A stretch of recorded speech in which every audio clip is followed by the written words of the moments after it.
Duncan and the Old Mine.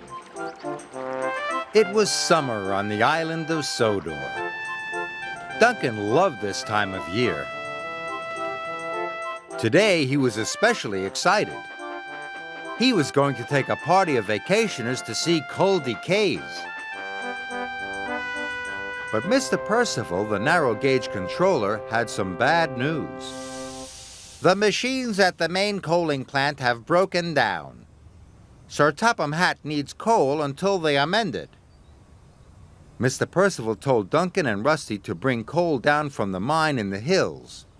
Then Thomas will take it to the coaling plant, he said. And, Mr. Percival added, Bertie the bus will take the vacationers to Culdee Caves. Duncan was very disappointed. He wanted to go to the caves. Pulling coal cars wasn't an exciting job at all. As Duncan was puffing slowly to the mine, he noticed an old line branching off into the trees and bushes.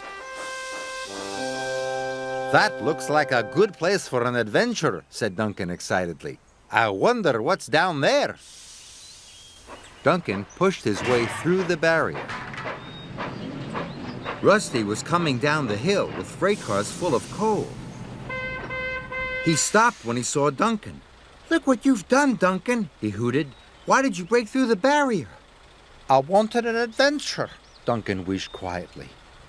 This isn't the time for an adventure, tooted Rusty. We've got work to do. But Duncan didn't want to pull coal cars anymore. All he could think about was having an adventure. So he puffed further down the line.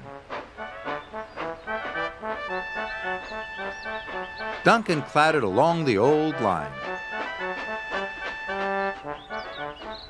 Finally, the line disappeared into the side of the mountain. It looked like the entrance to an old mine. This is better than caves any day, he told himself excitedly. And he puffed inside.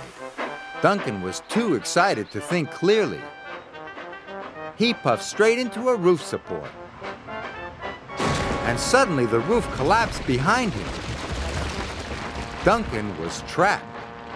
Oh no, Duncan wished. How am I going to get out?